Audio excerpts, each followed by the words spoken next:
Hello everyone, स्वागत है आप सभी का टीचिंग गोल्स के इस लर्निंग प्लेटफॉर्म पर। कैसे हैं आप सभी?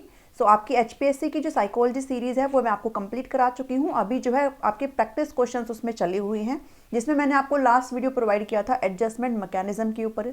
आज एक अलग से वीडियो आपको प्रोवाइड करी हूँ। एक नया टॉपिक है communication process and it's use. इसके ऊपर आपको बाइलिंगुअल कंटेंट मिलेगा आज के इस वीडियो में। साथ ही साथ आपको 20 से 25 आपको क्वेश्चंस मिलेंगे। आपको चीज़ों को लेकर के क्लियरिटी आएगी। अच्छे से चीज़ों को पहले पढ़ना एंड देन बाद में अपने क्वेश्चन सॉल्व करना, ठीक है। मैं आपको रिकमेंड करती हूँ कि मैंने जो पहले थ्योरी की प्लेलिस्ट बनाई है, जिसका लिंक आपको वीडियो के डिस्क्रिप्शन में मिल जाएगा, पहले आप उसको देखना। वहाँ पर मैंने कम्युनिकेशन प्रोसेस को अच्छे से डीपली डिस्कस किया है। आज जो है आपको जो कंटेंट मिलेगा वो थोड़ा सा वैसे तो सेम ही मिलेगा, बट बाइलिंगुअल मिलेगा अब की बार आपको, ठीक है। तो आप जो भी हिंदी मीडियम के स्टूडेंट हैं वो भी इससे पढ़ सकते हैं, और जिन्होंने पीडीएफ का एक्सेस लिया हुआ है, जिन्होंने भी ड्राइव का एक्सेस लिया हुआ है, उनको ये वाली पीडीएफ ऑटोमेटिक अपने आप ऐड कर दी जाएगी, ठीक है।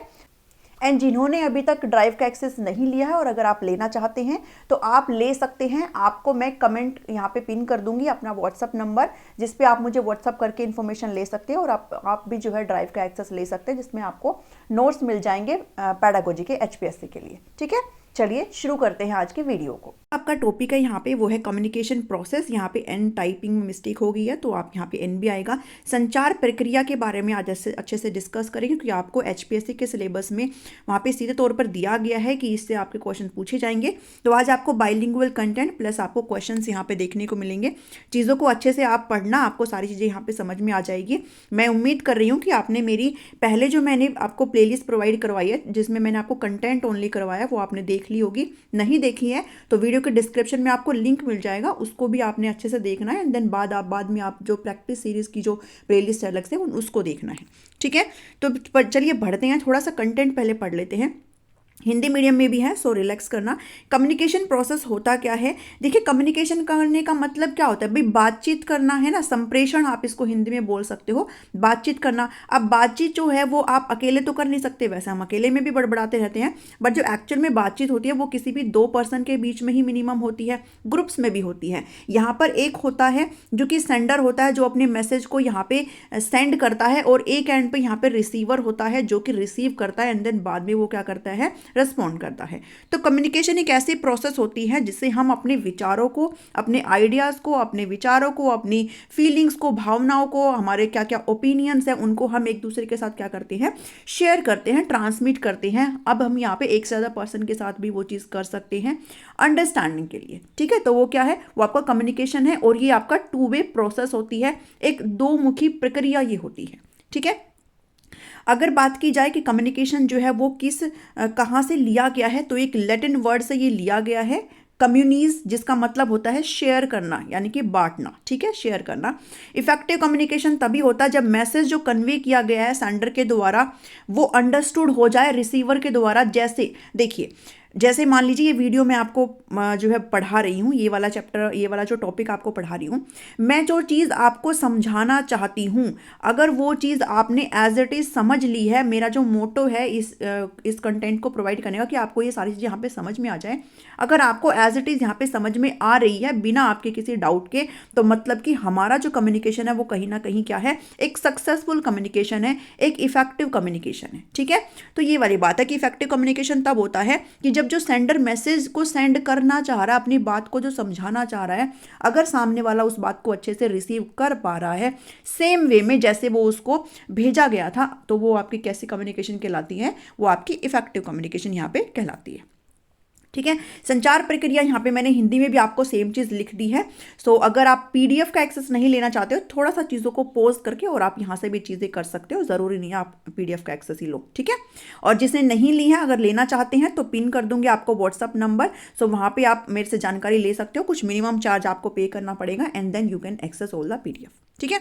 चलिए, अब इसके अंदर क्या होता है, इसके अंदर आपका देखिए, यहाँ पे मैंने डायग्राम के थ्रू आपको समझाया है, बहुत अच्छी तरीके, बहुत मेहनत से मैंने ये पीडीएफ आपके लिए तैयार करी है। इस पीडीएफ को पढ़कर आपको कम्युनिकेशन स्किल से रिलेटेड, कम्युनिकेशन प्रोसेस से रिलेटेड कोई भी डाउट यहाँ पे नहीं रहेगा। यहाँ पे देखिए, ये है सेंडर हमारा जो कि मैसेज को भेज रहा है। किसको भेज रहा है? ये रिसीवर है, ठीक है। ये सेंडर है और ये रिसीवर है। सबसे पहले जो सेंडर है वो अपने दिमाग में चीज़ों को इंटरप्रेट करता है कि मुझे क्या कहना है, कैसे कहना है, तो वो उसका इंटरप्रेशन है। मतलब वो दिमाग में सोचता है मुझे कहना क्या है, ठीक है। उसके बाद वो क्या करता है, एनकोड करता है। एनकोड करने का मतलब ये है कि वो किन किन शब्दों का यूज करता है, कैसे भाषा का यूज करता है, उस चीज को वो पहले तैयार करता है, एनकोड करता है। एंड देन उसके बाद वो अपने मैसेज को यहाँ पे क्या करता है, ट्रांसमिट करता है, एक किसी चैनल के द्वारा, किसी मीडियम के थ्रू यहाँ पे ट्रांसमिट करता है। जैसे मान लीजिए अगर किसी को ओरली बताना है तो मुंह से बोल के बताएगा, लिख करके बोल के बताएगा, ठीक है, या फिर नॉन वर्बली भी बता सकते हैं भाई, फेशियल एक्सप्रेशन से बताते हैं, ठीक है, कोई चार्ट वगैरह से बताते हैं, तो वो सब इसमें आता है। उसके बाद मैसेज यहाँ पे ट्रांसमिट हो गया, उसके बाद रिसीवर इस मैसेज को डिकोड करेगा। डिकोड करने का मतलब ये है कि इस मैसेज के अंदर है क्या उसको समझेगा, डिकोड करेगा उसको कि अच्छा ये चीज़ है, एंड देन बाद में अपने माइंड में उस चीज़ को अच्छे से समझेगा कि अच्छा ये जो है मेरे से ये कहना चाहता है। और उसके बाद डिकोड करने के बाद वो क्या करेगा, उसको फीडबैक देगा, यानी कि वो जो चीज़ कह रहा है उसकी बात का जवाब वो उसको देगा। तो ये क्या है, पूरी प्रोसेस होती है, ठीक है। नीचे डीप में भी अच्छे से पढ़ेंगे। सो यहाँ पे जो है कुछ 7 एलिमेंट होते हैं कम्युनिकेशन प्रोसेस को, जिसको आपने अच्छे से ध्यान रखना है। हिंदी मीडियम वाले यहाँ से देख लेना। सेंडर होते हैं, सबसे पहले जो मैसेज को सेंड करता है, अपने मैसेज को एनकोड करता है, हमें किस भाषा का यूज़ करना है, किन शब्दों का यूज़ करना है।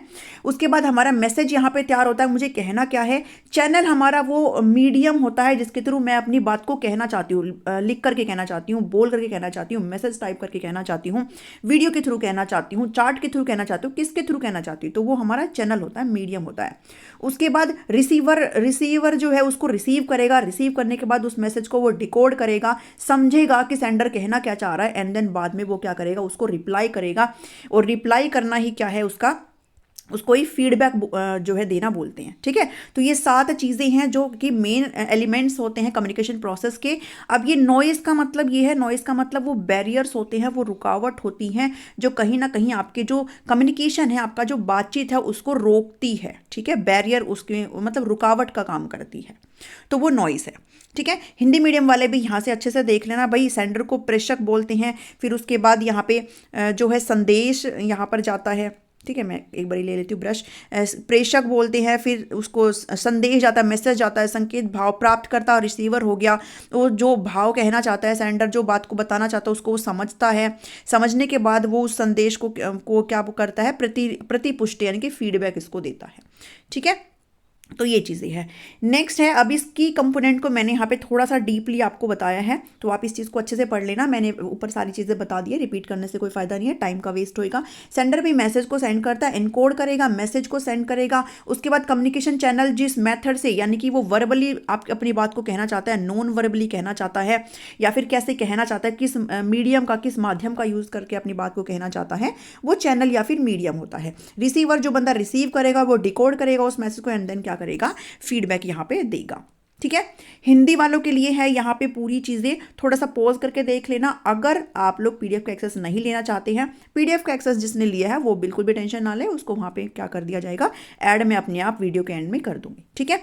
तो ये संचार के घटक है जिसके अंदर सेंडर्स, ये सारे हिंदी में है सारी चीज़ें, मीडियम है, डिकोड है, रिसीवर है, फीडबैक है। थोड़ा सा मैं पॉज कर देती हूँ, थोड़ा सा रुक जाती हूँ 1 सेकेंड के लिए। आप पॉज करके जिनको नहीं चाहिए एक्सेस वो आराम से यहाँ पे देख सकते हैं। अब बढ़ते हैं क्वेश्चंस की तरफ। क्वेश्चंस हैं यहाँ पे कि कम्युनिकेशन एक नॉन स्टॉप क्या है, यानी कि कभी ना रुकने वाली क्या है। मैं आपको पहले की जो स्लाइड है उसमें ही बताया था कि कम्युनिकेशन जो होती है वो 2 वे प्रोसेस होती है, ठीक है। तो कम्युनिकेशन क्या होती है, एक नॉन स्टॉप प्रोसेस होती है, एक प्रक्रिया होती है। आज की वीडियो में मैंने अच्छा काम ये किया है कि आपको यहाँ पे डिटेल में सॉल्यूशन भी प्रोवाइड किया है। और यहाँ पे एक चीज़ आपने ध्यान रखनी है कि ये जो क्वेश्चन है वो मैंने इंग्लिश में लिए हैं ओनली, हिंदी में नहीं। इसके पीछे एक मकसद है मेरा कि आप लोग ना, कई बार हम लोग क्या करते हैं ना, बस चीज़ों को हिंदी में लेकर के चलते रहते हैं, बट बिलीव में यहाँ पे हिंदी में ना लेने का मतलब ये है कि ये वाला जो कॉन्सेप्ट है आपका, वो आपका इंग्लिश में और आपकी कम्युनिकेशन स्किल को भी कहीं ना कहीं बढ़ाएगा। इसलिए मैं आपको सजेस्ट करती हूँ कि मैं आप जो है इन चीज़ों को प्लीज़ इंग्लिश में समझे, ठीक है। वैसे मैंने हिंदी में आपको ऊपर पूरा चीज़ें समझाई है, तो आपको ये चीज़ समझ में आ जाएगी। बट ये ना एक ऐसा टॉपिक है जो आपको इंग्लिश में भी आपको स्ट्रॉन्ग करता है, और आपको ये साइकोलॉजी में तो कर ही रहा है, ठीक है। तो यहाँ पे आज मैंने एक अच्छी चीज़ करी, आपको सॉल्यूशन भी दे दिया है। सो बहुत इफर्ट्स लगे हैं इस वीडियो को, इस पीडीएफ को बनाने में। तो भाई फटाफट से लाइक कर देना अगर पसंद आते हैं, और शेयर कर दो सभी के साथ, ताकि सभी को फ्री कंटेंट यहाँ पे मिल सके अगर पीडीएफ का एक्सेस नहीं लेना चाहते हो, क्योंकि कोई भी मैंने कुछ भी ऐसा नहीं लगाया कि आपको लेना ही है, ठीक है। जो जिनके पास थोड़ा सा टाइम की शॉर्टेज है वो यहाँ पे एक्सेस ले सकते हैं, ठीक है। और चैनल को सब्सक्राइब नहीं किया तो कर लो भी फटाफट से। तो कम्युनिकेशन क्या है, एक नॉन स्टॉप प्रोसेस होती है, प्रक्रिया होती है, कभी ना रुकने वाली एक प्रक्रिया होती है। ऐसा हो सकता है हम किसी से बातचीत ना करें और हमारा काम चल जाए, है ना, हम लोग तो बातचीत करते रहते हैं, ठीक है। तो ये क्या है, ट्रांसमिशन होता है, किसका, पैसेज का, इंफॉर्मेशन का। तो हम अपनी बात को किसी से भी रखते हैं सामने, तो वो एक कम्युनिकेशन होता है। और ज़रूरी नहीं है हम बोल करके अपनी बात को रखें, है ना, हम इशारों से भी जो है कम्युनिकेशन करते हैं।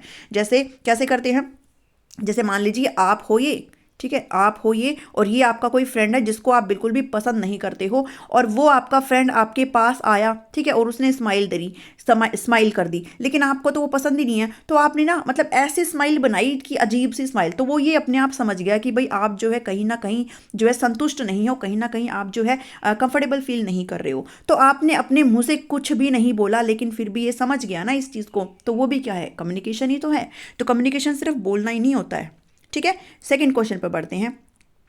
Communication is a part of dash skills, किस कौशल का हिस्सा है ये, सॉफ्ट का है, हार्ड का है, रफ का है, या फिर शॉर्ट का है। तो ये आपके सॉफ्ट स्किल का हिस्सा, यानी कि जो कोमल कौशल होते हैं, जो सॉफ्ट कौशल होते हैं, उसका हिस्सा होता है। भाई अगर आप किसी से बात करते हैं, मान लीजिए आपके घर में कोई मेहमान आया है, या फिर आप प्रोफेशनली अगर कहीं पे काम करें, अपने बॉस के साथ अगर काम कर रहे हैं, या फिर मान लीजिए आप टीचर बनने जा रहे हैं, तो आप जब वहाँ जाएंगे तो आपका कोई सीनियर टीचर होगा, तो आप उनसे क्या रूडली बात करेंगे, या उनसे हार्ड वॉइस में बात करेंगे, नहीं ना। तो कम्युनिकेशन कहीं ना कहीं आपका इफेक्टिव हो, अच्छा कम्युनिकेशन हो, इसके लिए हम लोग क्या अपनी जो है लैंग्वेज थोड़ा सा सॉफ्ट रखते हैं, कि भाई विचारों में थोड़ा सा ऐसा ना मतलब अच्छा फीलिंग वाला चीज़ें आए, ठीक है। तो कम्युनिकेशन आपकी कैसी स्किल होती है, आपकी सॉफ्ट स्किल होती है।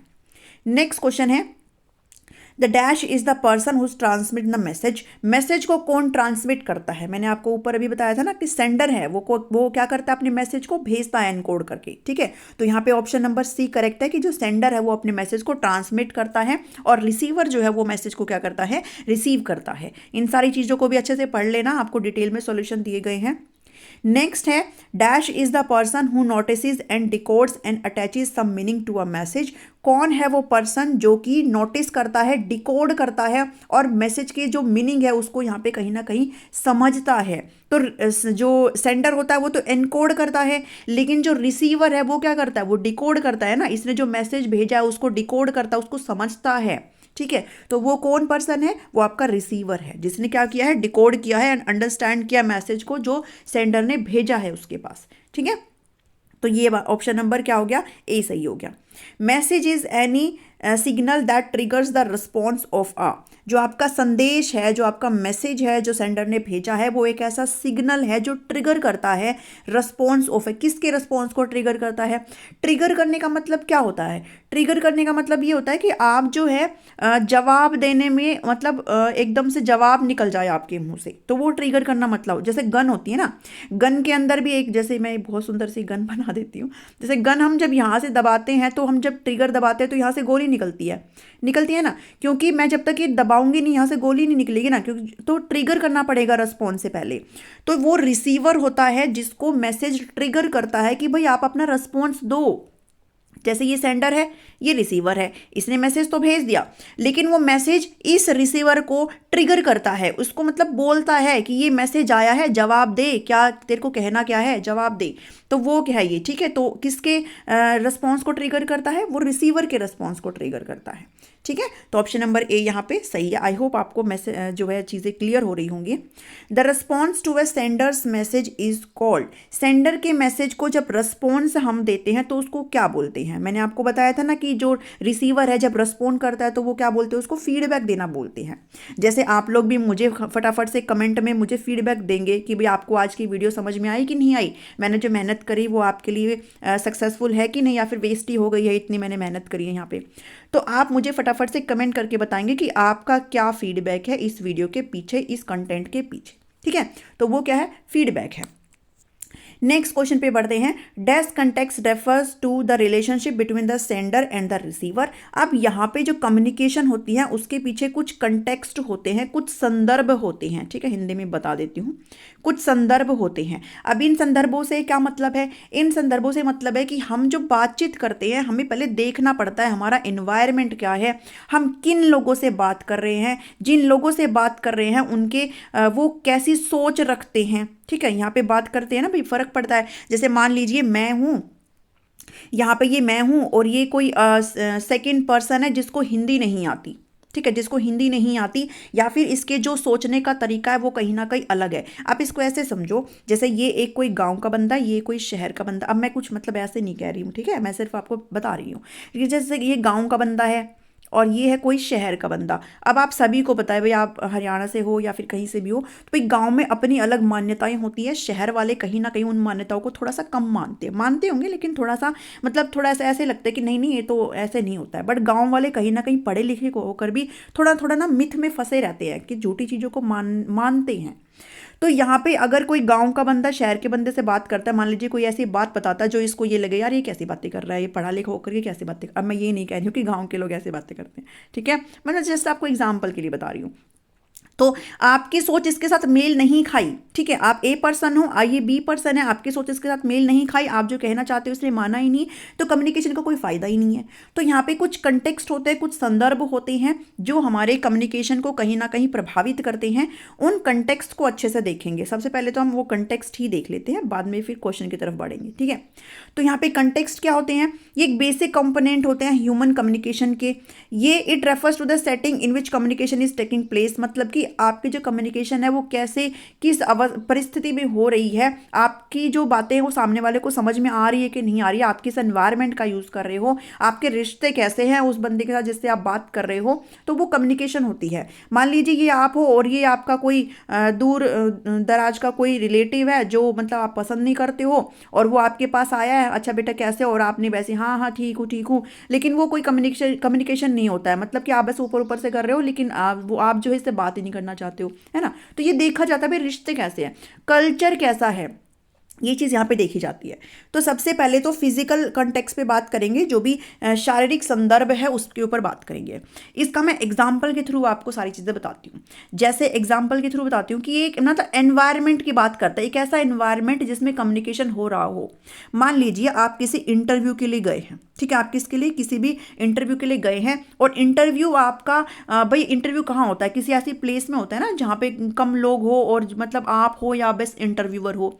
मान लीजिए अगर आपका इंटरव्यू किसी पार्क में होने लग जाए और पार्क में बहुत सारे बच्चे खेल रहे हैं, इतनी आवाज़ें आ रही हैं वैसे कि इंटरव्यूअर की ना तो आपको आवाज़ आ रही है ना आपकी आवाज़ उनको जा रही है, तो क्या ये कम्युनिकेशन सूटेबल होगा? क्या ये कंटेक्स्ट सही है एक कम्युनिकेशन के लिए? नहीं है ना।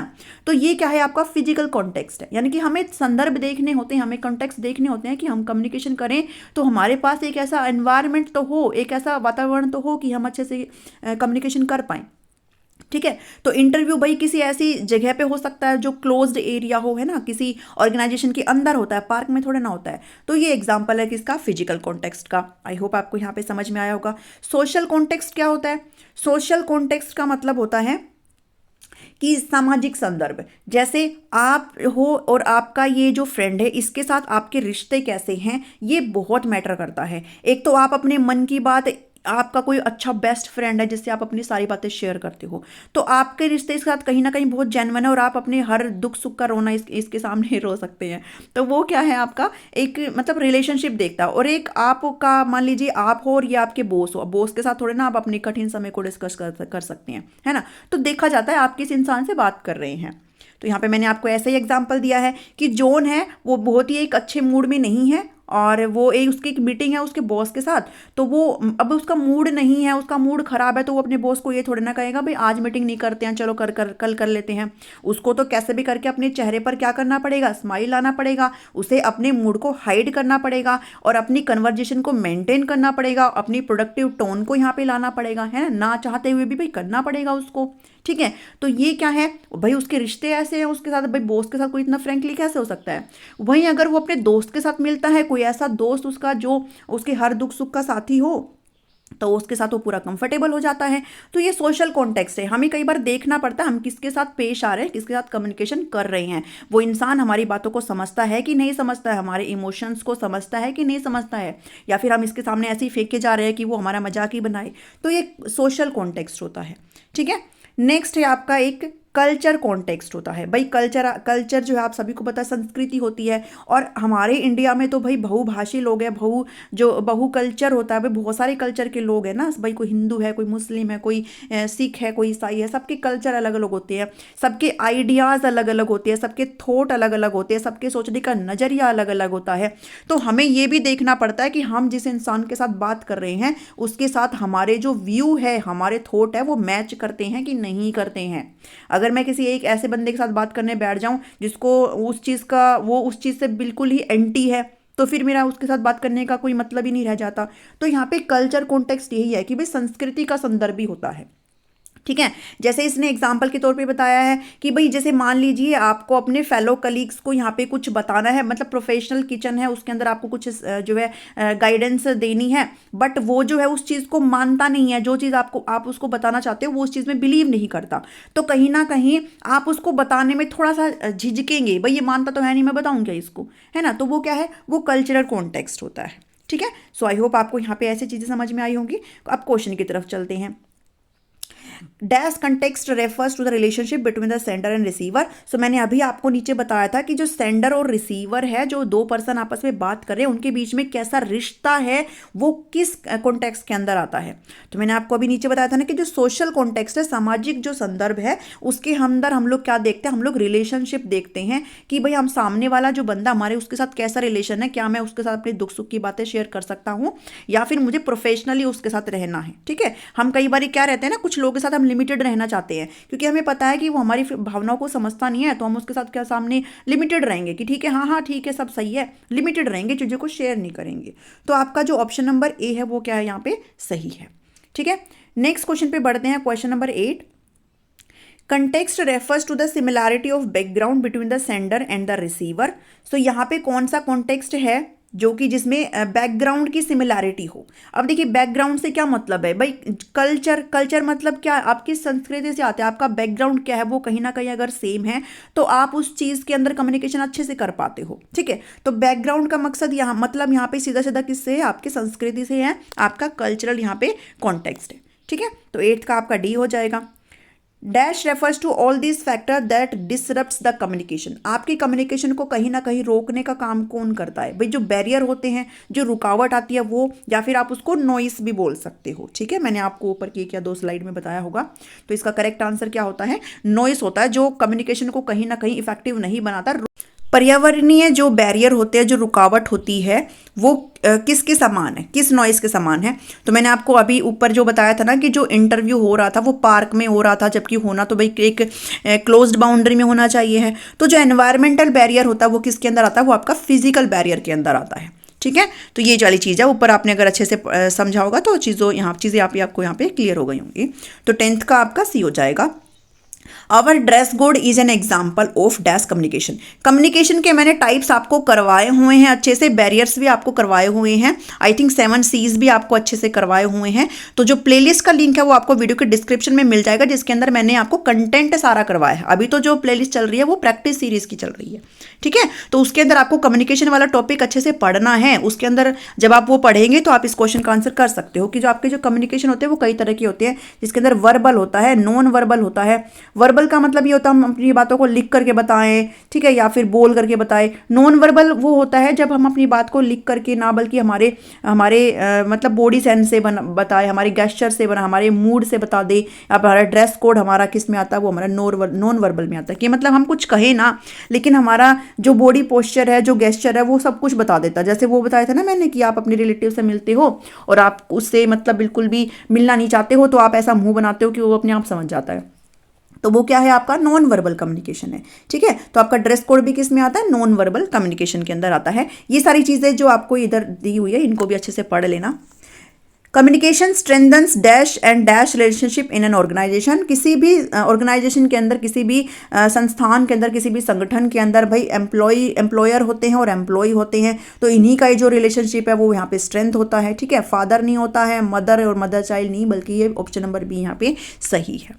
नेक्स्ट क्वेश्चन है 13, communication includes turns of voice, body language, facial expression etc. अब आपका जो बॉडी लैंग्वेज है, फेशियल एक्सप्रेशन है और आप कम्युनिकेट कर रहे हो इनके थ्रू, तो वो कौन सा आपका वर्बल नहीं है बल्कि कौन सा है, नॉन वर्बल है। ठीक है, जिसमें आपका ड्रेस कोड भी आ रहा था, ऊपर अभी क्वेश्चन गया है, तो ये नॉन वर्बल होता है। टाइप्स आप अच्छे से उस वीडियो को आप देखेंगे उस प्लेलिस्ट के अंदर जो कंटेंट वाली, तो आपको यहाँ पे चीजें बिल्कुल क्लियर हो जाएंगी। Letter, email, telephones are example of. अगर आप कम्युनिकेशन करते हो लेटर के थ्रू, ईमेल के थ्रू, टेलीफोन्स के थ्रू, तो ये किसके एग्जाम्पल हैं? देखिए मैंने आपको ऊपर बताया था ना कि सेंडर होता है, फिर वो एनकोड करता है, फिर वो बाद में मैसेज क्रिएट करता है, देन बाद में वो मीडियम का यूज करता है। ठीक है, चैनल का यूज करता है कि भेजना कैसे है। ठीक है, मैसेज तो मैंने कर लिया, लेकिन भेजूंगा कैसे?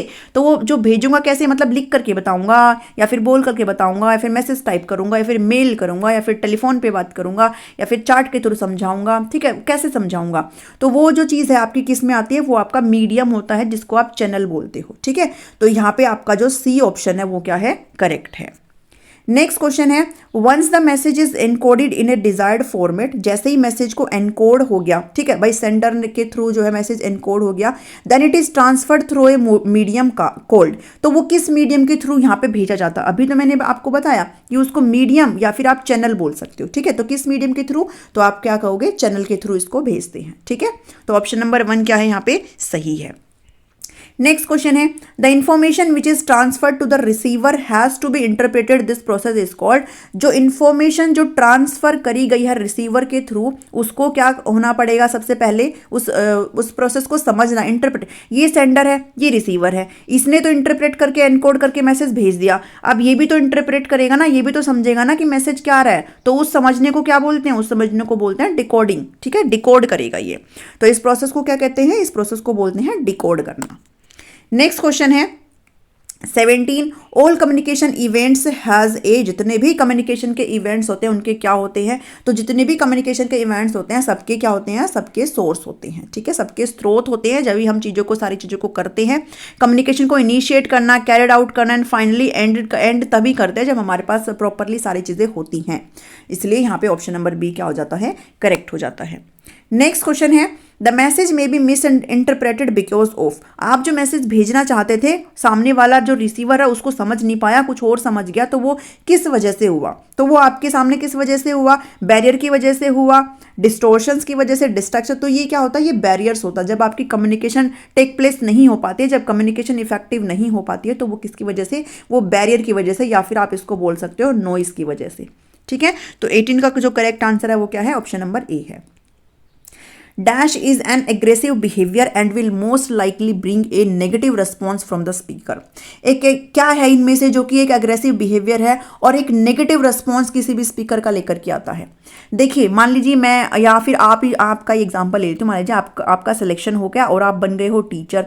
आप टीचर जब बन गए हो तो यहाँ पे आपके एक लाइन में बच्चे बैठे हैं, यहाँ पे बच्चे बैठे हैं, यहाँ पे बच्चे बैठे हैं। ठीक है, चलिए मैंने आपका सिलेक्शन करा दिया है, तो यहाँ पे जो है बच्चे बैठे हैं। आप कोई चीज़ यहाँ पे समझाना चाह रहे हो, आपने कोई टॉपिक पिक कर लिया, आप समझाने की ओर अग्रसर है, लेकिन बीच बीच में बच्चे आपको क्या कर रहे हैं? टोक रहे हैं।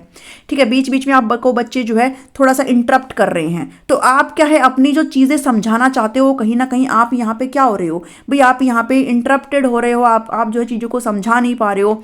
तो इससे क्या होती है? इससे कहीं ना कहीं दिमाग में एक नेगेटिव चीज़ निकल के आती है, थोड़ा सा झुंझलाहट टाइप होती है। आप हो सकते बच्चे को डांट दो, अरे मुझे समझाने तो दो, पहले ही तुम लोग बोले जा रहे हो। तो ये एक एग्रेसिव बिहेवियर लेकर के आता है। ठीक है, अगर इंटरप्टिंग हो रही है कम्युनिकेशन के बीच में, कम्युनिकेशन जो होना चाहिए वो हो नहीं पा रहा है, तो ये जो स्पीकर है, जो आप हो, आप स्पीकर हो अपने बच्चों के लिए, तो आपका कहीं ना कहीं कैसा एग्रेसिव साइड यहाँ पर ही लेकर के आता है, एक नेगेटिव रिस्पॉन्स लेकर के आता है।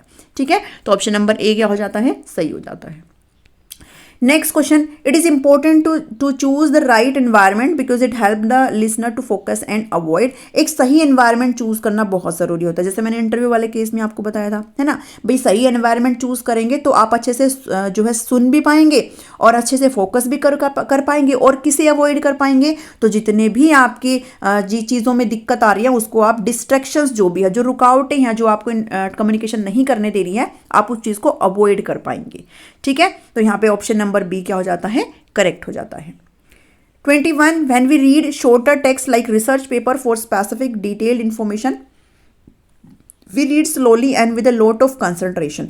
आप जो है मतलब एक होता है स्कैनिंग, एक होता है स्कीमिंग, या फिर आप बोल सकते हो एक होता है इंटेंसिव, एक होता है एक्सटेंसिव। आई थिंक मैंने आपको पहले भी कभी करवाया है, हो सकता है इसमें ना करवाया हो, लेकिन जब आप सीटेट वगैरह करते हो ना तो ये सारी चीज़ें आती हैं। तो इंटेंसिव और एक्सटेंसिव यहाँ पे ऑप्शन में है, तो इस चीज़ को लेकर के चलेंगे। जब हम डीपली किसी चीज़ को पढ़ते हैं ना, बहुत ही डीपली कंसंट्रेशन फुल्ली मतलब ध्यान लगा करके, अच्छा इस चीज़ में है क्या, पूरा निचोड़ जब हम निकाल के लाते हैं पढ़ते हुए, तो वो होती है आपका इंटेंसिव। ठीक है, कैसी रीडिंग होती है, वो आपकी इंटेंसिव होती है। और एक्सटेंसिव रीडिंग होती है मतलब आप ऊपर ऊपर से पढ़ रहे हो, सिर्फ आप अपने प्लेजर के लिए पढ़ रहे हो, बस ऊपर ऊपर से आपने देख लिया, अच्छा ये है, चलो ठीक है ये है। ठीक है, जैसे आप किसी नोवेल को पढ़ते हो, भाई नोवेल को पढ़ते हो थोड़ा डीप में तो थोड़े ना उसमें घुस जाते हो, आप ऊपर ऊपर से देखते हो थोड़ा सा। ठीक है, तो वो आपकी एक्सटेंसिव रीडिंग होती है। और इंटेंसिव होती है जब आप डीपली चले जाते हो, डिटेल्ड में चले जाते हो चीज़ों के, आप धीरे धीरे पढ़ते हो और लॉट ऑफ बहुत सारे कंसंट्रेशन के साथ पढ़ते हो, पूरा फोकस करके पढ़ते हो, तो वो आपकी इंटेंसिव रीडिंग होती है। ठीक है, तो 21 का ए हो जाएगा। People can not interact with each other, बहुत ईजी क्वेश्चन है ये तो भाई, कम्युनिकेशन नहीं होगा तो हम एक दूसरे के साथ क्या नहीं कर सकते हैं, इंटरेक्ट नहीं कर सकते हैं। ठीक है, तो ये ऑप्शन नंबर ए हो जाएगा। Right environment is important because it will help the listener focus on what he is listening and avoid. अगर एक सही एनवायरमेंट है तो यहाँ पे जो लिसनर है वो अच्छे से फोकस कर पाता है कि वो क्या सुन रहा है, और अवॉइड किसको कर पाता है, डिस्ट्रैक्शंस को। ठीक है, जो उसको नहीं सुनने के लिए दे रहा है वो उसको अच्छे से अवॉइड कर पाता है डिस्ट्रैक्शन को। तो यहाँ पे अट्रैक्शन है, डिस्ट्रैक्शन है। नेक्स्ट है when you are to dash involve in listening, जब आप बहुत ज़्यादा इन्वॉल्व हो लिसनिंग में, you tend to hear what you, तो आप वही सुनते हो जो आपको सुनना है, और and note what is actually said. जब आप बहुत ज़्यादा इमोशनली चीज़ों को देखते हैं ना, इमोशनली जब सुनते हो तो आप वही सुनना चाहते हो जो आपको सुनना है। ठीक है, जो एक्चुअली में कहा गया वो नहीं देखते।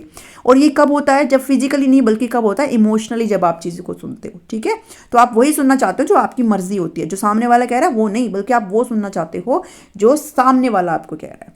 ठीक है, सॉरी, जो आपका मन कर रहा है। तो यहाँ पे ऑप्शन नंबर सी क्या हो जाता है, सही हो जाता है। नेक्स्ट क्वेश्चन है 24 का, ट्रू फॉल्स इसमें बताना है। Which of the following statement is true and false if the tone of the voice and body language are negative. अगर आपकी टोन नेगेटिव, आपकी बॉडी लैंग्वेज नेगेटिव, तो क्या कम्युनिकेशन हो पाएगा, नहीं, बिल्कुल नहीं हो सकता, तो ये तो फॉल्स है।